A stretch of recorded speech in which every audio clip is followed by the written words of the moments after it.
6장 9절부터 13절 말씀 보도록 하겠습니다. 구약성경 8쪽입니다. 창세기 6장 9절부터 13절 말씀 우리 한 절씩 교독하겠습니다. 제가 9절을 읽습니다. 이것이 노아의 족본이라. 노아는 의인이요 당대의 완전한 자라. 그는 하나님과 동행하였으며 그때 온 땅이 하나님 앞에 부패하여 포악함이 땅에 가득한지라.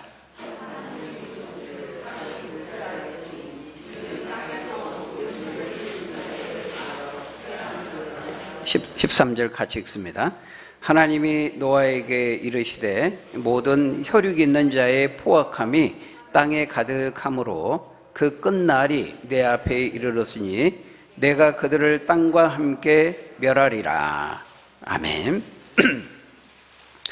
네, 오늘 본문은 그 유명한 노아의 방주 이야기입니다.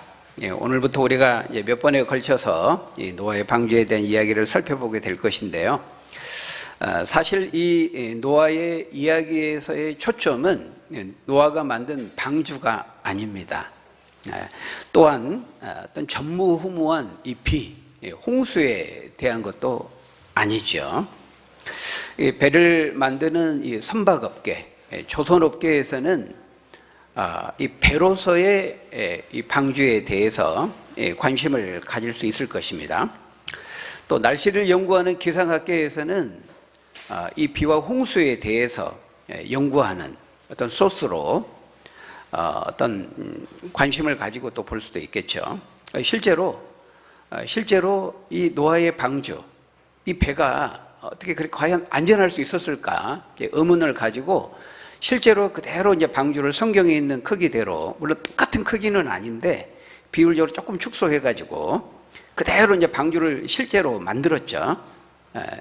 그 세계적으로 이렇게 만들어서 다 테스트하고 그 연구한 거 몇 년 전에, 오래전에 그 신문에도 나오고 했습니다만, 뉴스에도 나오고 했죠. 그런 이제 관심을 가질 수 있습니다.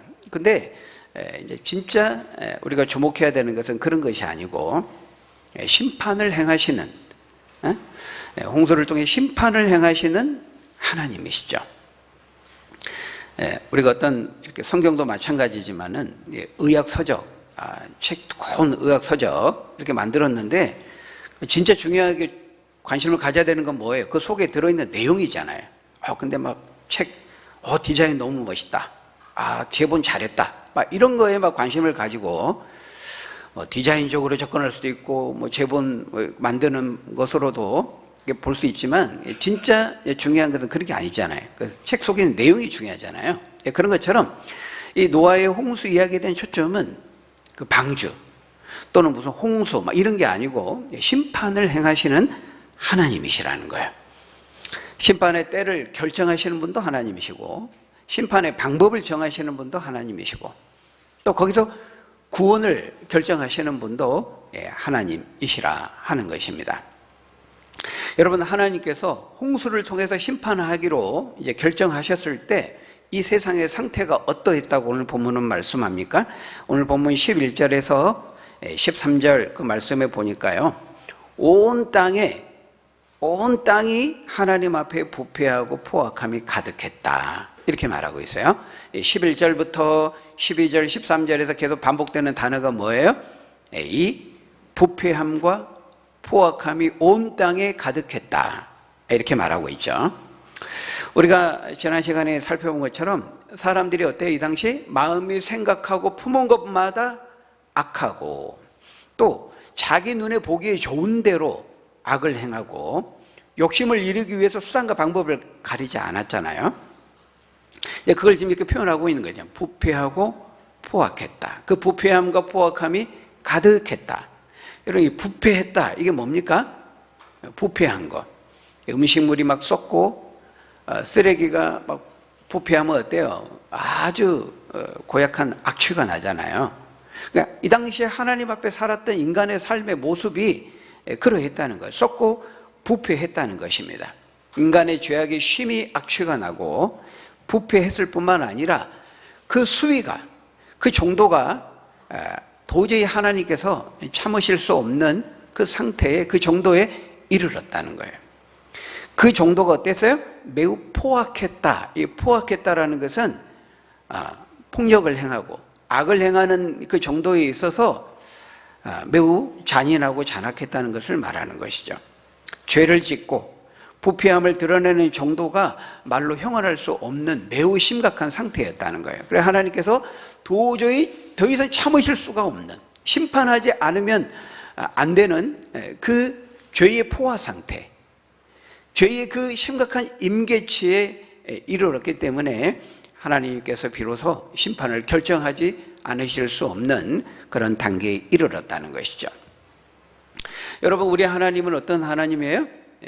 아주 오래 참으시는, 노하기를 더디하시는 긍휼이 자비가 풍성하신 하나님이시죠. 그렇지만 하나님은 오래 참으시지만 무한히 참으시지는 않아요.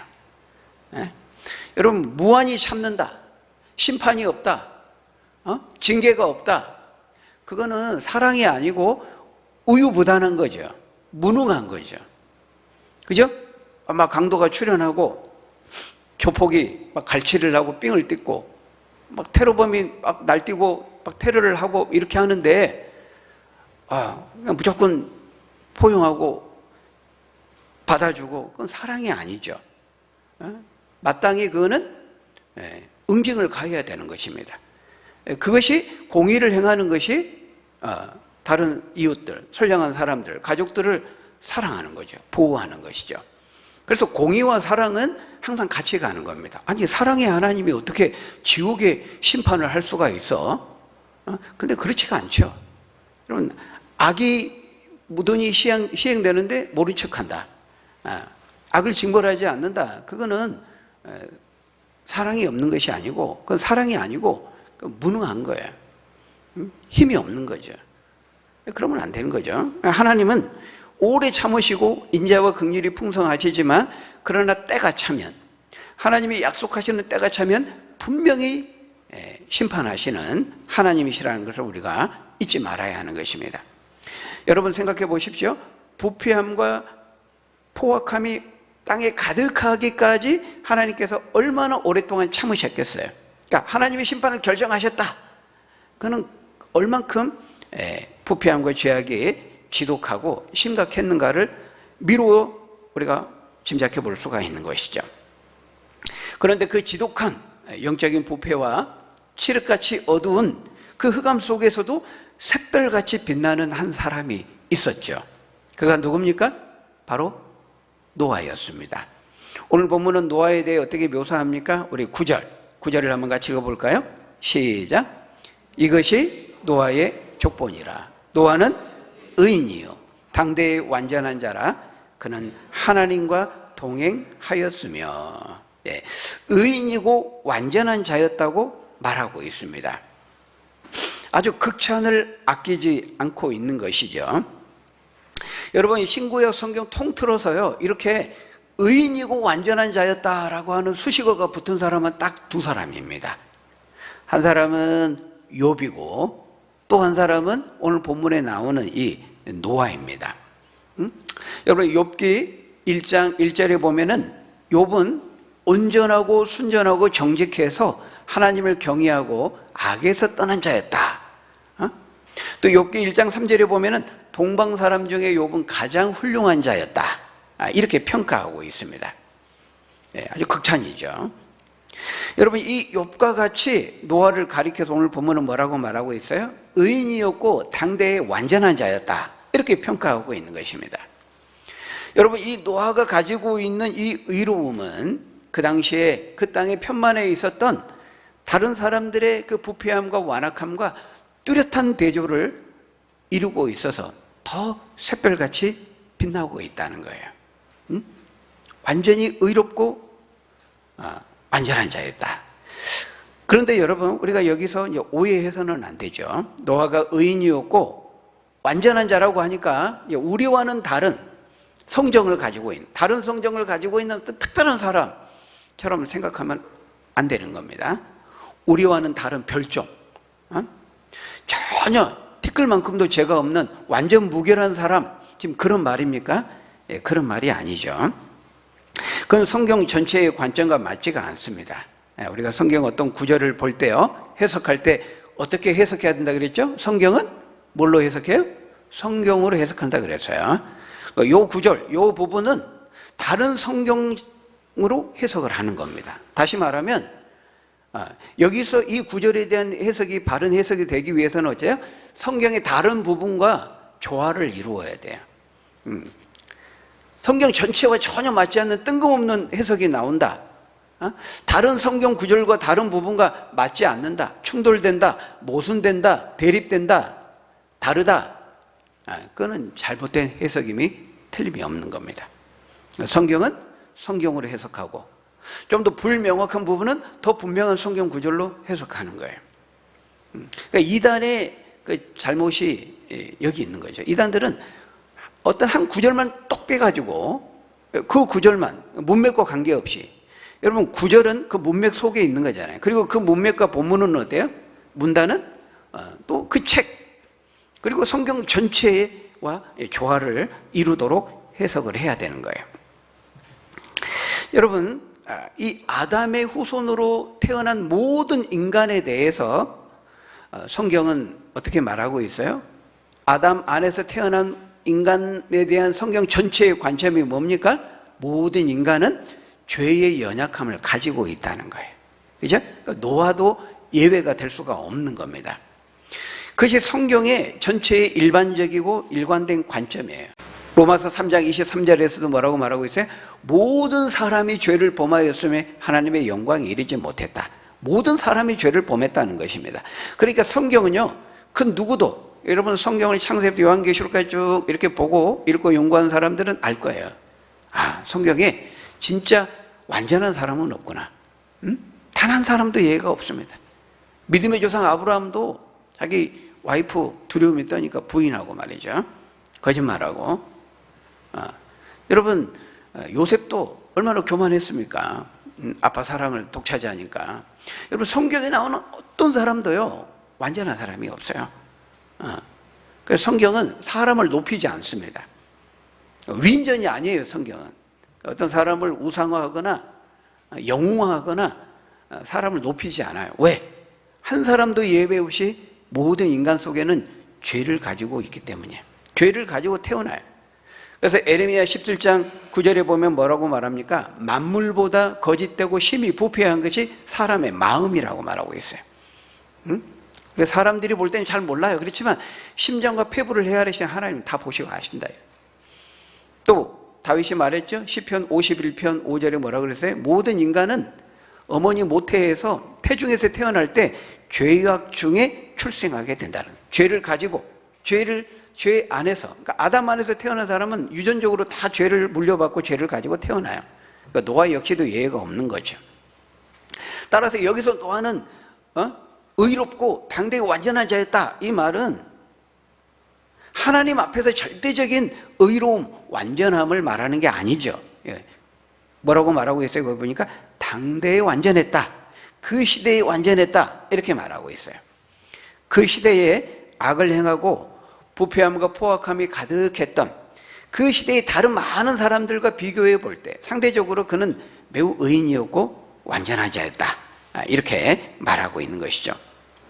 물론 우리가 일부러 노아의 신앙의 그 신실함, 또 의로운 행실을 깎아내릴 필요는 없죠. 그러려고 그런 것이 아니고, 그렇지만 분명하게 죄와 한계를 가진 이 보편적인 인간이 아닌 우리와는 다른 어떤 특별한 별종처럼 그렇게 노아를 생각해서는 안 된다는 것입니다.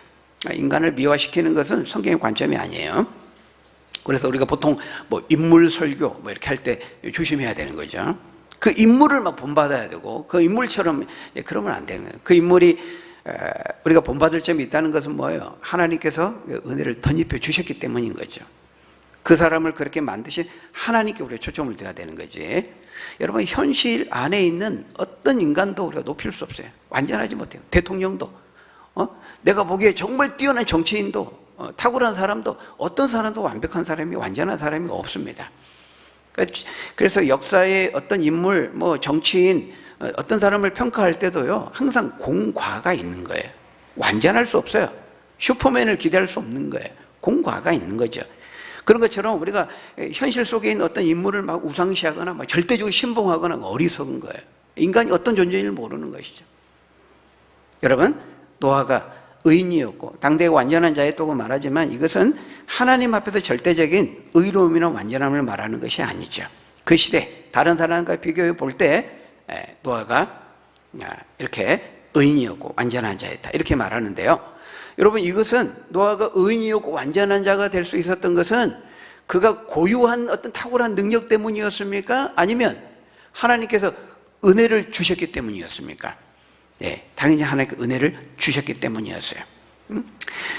노아가 의인이고 당대 완전한 자 칭호를 얻을 수 있었던 것은 그의 뛰어난 고유한 그가 가지고 있는 자질과 탁월한 능력 때문이 아니라 하나님께 은혜를 입혀주셨기 때문이라는 거예요. 그것이 8절의 말씀 아닙니까? 우리 8절, 7절까지 막 완악함, 부패함 쭉 이야기할 때 8절에 뭐라고 말하고 있어요? 우리 8절 같이 읽어봅니다. 시작. 그러나 노아는 여호와께 은혜를 입었더라. 네. 여호와께로부터 은혜를 입은 결과였다는 거예요. 여호와 하나님으로부터 은혜를 받은 결과로 그가 의로울 수 있었고 당대의 완전한 자가 될 수 있었다고 말하고 있는 것이죠. 내가 나 된 것은 뭐예요? 하나님의 은혜로 된 것이라. 고린도전서 15장 10절에 말씀하죠. 내가 나 된 것은 하나님의 은혜로 된 것이라. 바울이 그렇게 고백하고 있어요. 그런 것처럼 노아가 가지고 있는 그 의로움과 완전함은 노아 자신이 가지고 있는 탁월함과 뛰어남이 아니라 하나님께서 은혜를 베풀어 주신 결과라는 거예요. 여러분, 뭘 보면 알 수 있습니까? 우리가 이제 조금 지나면 9장 가면요, 어떤 사건이 나와요? 노아의 그 죄의 연약함이 그대로 여실히 드러나는 사건이 나옵니다. 어떤 사건이었죠? 네, 노아가 포도주 마시고 완전히 술 취해가지고 막 벌거벗고 추태를 부립니다. 아니, 이 노아가 그 노아 맞아? 할 정도로 충격적인 그런 모습을, 그 연약함을 드러내죠. 여러분, 노아 자체가 의인이고 노아 자체가 완전한 사람이었다면, 고유한 그런 우리와는 다른 특별한 사람이었다면 절대로 그런 모습 드러내면 안 되잖아요. 근데 그러지 못했죠. 그러니까 노아 역시도 뭐예요? 그 9장에 가면은 왜 노아가 그랬는가? 왜 술 취하고 벌거 추태를 부렸는가? 노아의 홍수 이후에 구원을 얻고 하나님과 평안함과 그 은혜를 주셨을 때 그 태만함과 나태함 가운데 하나님의 은혜를 의지하지 않은 결과로 그렇게 되었다고 성경은 말하고 있어요. 그러니까 우리도 마찬가지죠. 여러분, 우리가 이 세상에서 의로움을 나타내고 온전함을 드러낼 수 있는 유일한 길은 뭡니까? 하나님의 은혜의 능력을 덧입는 거예요. 우리도 하나님의 은혜의 능력을 덧입으면은 노아처럼 온 세상이 부패하고 우리를 둘러싼 삶의 환경이 타락하고 완악하고 부패하고 죄로 가득 차 있다 할지라도요, 우리도 의로움을 유지하고 당대의 완전한 자가 될 수 있는 겁니다. 하나님의 은혜를 덧입는다면 그럴 수 있는 거예요. 하나님의 은혜를 덧입는 거 너무너무 중요해요. 여러분, 예수 믿을 때, 하나님의 자녀가 될 때, 처음에 의롭다 칭함을 받을 때 그때는 주님의 은혜를 의지하는 것이고, 그 다음에 이제 하나님의 자녀 되고 이제 구원받은 다음에는 이제 내 힘으로 거룩함을 유지하고 살고, 우리가 성화라고 하잖아요. 성화의 과정 속에서는 내가 내 힘으로 내가 착하게 살고 내 능력으로 의롭게 되고 그러는 겁니까? 아니죠. 네, 처음 우리가 예수님 믿고 하나님의 자녀가 되고 의로운 하나님의 백성이 될 때에도 예수님의 십자가의 은혜를 통해서 그렇게 되는 거지만, 하나님의 자녀가 되고 성화의 과정 속에서도, 거룩하게 되어지는 과정 속에서도요, 우리는 끊임없이 예수 그리스도의 십자가의 은혜를 의지해야 돼. 예수 그리스도의 은혜의 능력을 덧입어야 돼. 힘입어야 돼요. 우리의 힘과 능으로는 할 수가 없는 거예요. 예수 믿을 때만 은혜가 필요한 것이 아니고 우리는 주님 앞에 서는 그날까지, 천국에 이르기까지 내가 나 된 것은 하나님의 은혜로 된 것입니다. 바울이 고백했던 것처럼 주님의 은혜를 의지해야 되는 것이죠. 그래서 우리가 하나님의 은혜를 의지하면 우리도 노아처럼 될 수 있는 거예요. 그러나 우리가 하나님의 은혜를 의지하지 않으면은 노아가 술 먹고 취해가지고 추태를 부리는 것처럼 우리도 그렇게 될 수 있는 겁니다. 어떤 탁월한 사람도, 어떤 능력 있는 사람도, 어떤 그리스도인도 하나님의 은혜를 의지하지 않으면은 넘어지는 거예요. 무너지는 거예요. 여러분, 하나님 의지하시기를 바랍니다. 네, 의지하시되 끝까지 의지하시고 하나님의 은혜를 덧입기를 사모하는 저와 여러분 되시기를 주의 이름으로 간절히 축원합니다. 네, 그러면 여러분, 우리가 하나님의 은혜를 덧입는 방법이 뭘까요? 네, 의를 드러내고 온전함을 나타내고 일생토록 하나님의 능력과 축복을 전하는 삶이 한순간만이 아니라 일생토록 가능하기 위해서는 우리가 무엇이 필요할까요? 오늘 본문 9절에 보니까요, 하나님과 평생토록 동행해야 된다고 말하고 있어요. 여러분, 노아가 하나님의 은혜를 덧입어서 의롭고 당대 완전한 자가 될 수 있었던 그 비결이 뭐였어요? 여기 보니까요, 하나님과 동행했다 이렇게 말하고 있어요. 그는 하나님과 동행하였으며, 그가 동행하였으므로 그게 가능했던 거죠. 여러분, 앞에 우리가 5장에서 아담의 계보, 셋의 계보를 우리가 살펴볼 때 다 사람들이 죽고 자녀를 낳다가 죽었는데 유일하게 딱 한 사람 죽음을 경험하지 않고 하나님이 데려가심으로 죽음을 맛보지 않는 유일한 한 사람이 있었죠. 누구였습니까? 에녹이었죠. 에녹. 근데 여러분, 에녹이 그 당시에 다른 모든 사람들과 구별된 삶의 구별된 특징이 뭐였어요? 하나님과 동행하였죠. 하나님과 동행했다는 거 2번 반복했었잖아요. 5장 24절에 보니까 하나님과 동행했다, 에녹은. 여러분, 오늘 본문에 나오는 노아도 마찬가지라는 거예요. 당대의 사람들과 구별되는 특징적인 삶의 방식이 있었는데 그게 뭐예요? 하나님과 동행하는 것이었습니다. 이 하나님과 지속적으로 동행하는 삶에서 노아는 끊임없이 하나님으로부터 새롭게 은혜를 공급받고, 그 은혜의 결과로, 공급받은 은혜의 결과로 그가 타락하고 부패하고 완악함이 극에 달한 그 삶의 환경 속에서도 그 거룩함을 나타내고 뚜렷이 그 시대의 사람들과 구별된 의로운 삶을 믿음으로 살 수 있게 되었다. 성경은 이렇게 말하고 있습니다. 여러분, 우리 예수 믿는 사람들에게 무엇보다 중요한 것은 하나님과 동행하는 것입니다. 여러분, 우리 그리스도의 능력은 다른 데서 주어지는 것이 아니에요. 하나님과 동행할 때 우리 그리스도인들은 능력을 공급받는 거예요. 여러분, 근데 하나님과 동행한다는 건 뭘까요? 그러면 어떻게 해야 하나님과 동행하는 삶이죠? 여러분, 그 영어 성경으로 보면요, 앞에 에녹 할 때도 똑같고요, 오늘 본문에서도요, He walked with God 이렇게 되어 있어요. 하나님과 동행한다, 하나님과 함께 걸어가는 거예요. 어디를 가든지 하나님과 함께 걸어가는 것입니다.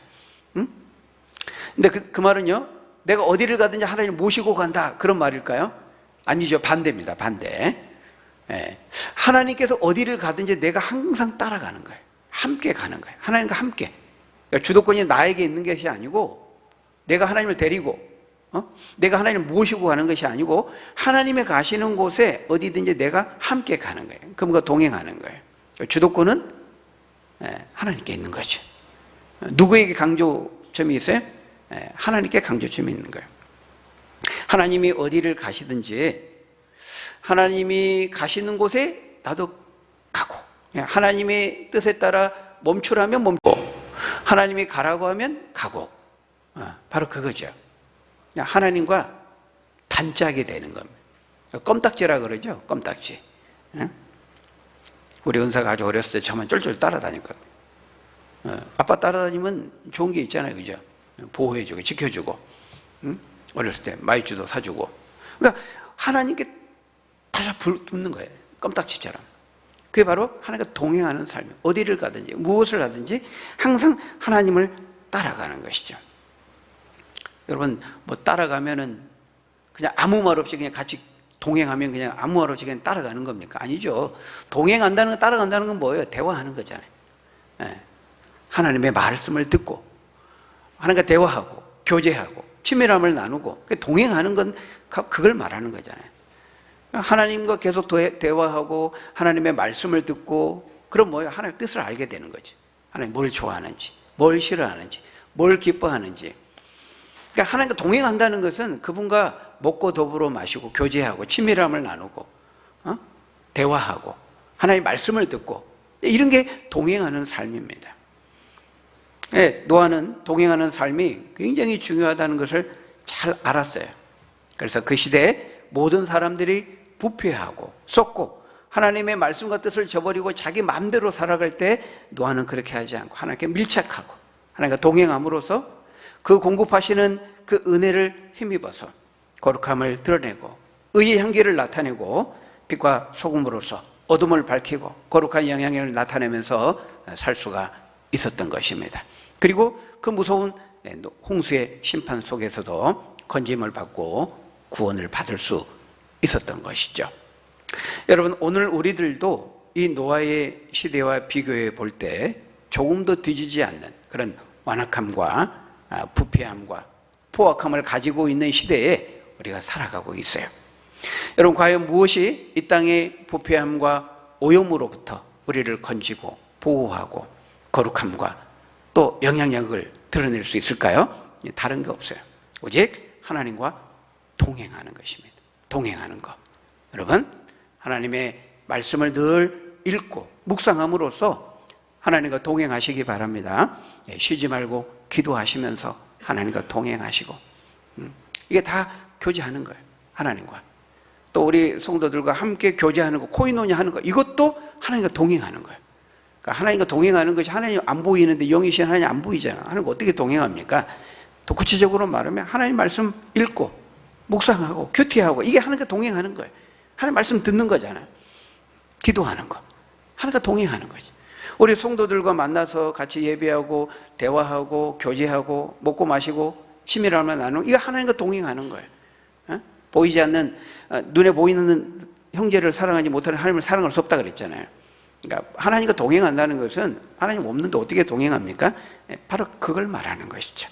여러분, 말씀을 통해서 쉬지 말고 기도함으로 하나님과 동행하셔서 하나님과 단짝을 이루시고 껌딱지처럼 들러붙어가지고 하나님 공급하시는 새로운 은혜의 능력을 힘입어서 거룩함을 나타내고 의의 향기를 드러내고 이 타락하고 어두운 이 세상 속에서 빛으로서 소금으로서 거룩함의 영향을 드러내는, 이기고 승리하는 저희 여러분들이 다 되시기를 예수님의 이름으로 간절히 축원합니다. 기도하겠습니다. 아버지 하나님, 모든 시대의 타락함과 부패함이 극에 달했을 때였을지라도 하나님의 은혜를 의지하고 주님과 먹고 더불어 동행함으로써 의인이었고 당대의 완전함을 지킬 수 있었던 우리 노아처럼 우리들도 끊임없이 하나님의 은혜를 구하고 그 은혜의 능력을 힘입고 하나님과 동행함으로 하나님과 단짝을 이룸으로 이기고 승리하는 우리 믿음의 사람들 다 될 수 있도록 축복해 주옵소서. 예수님 이름으로 기도합나이다. 아멘.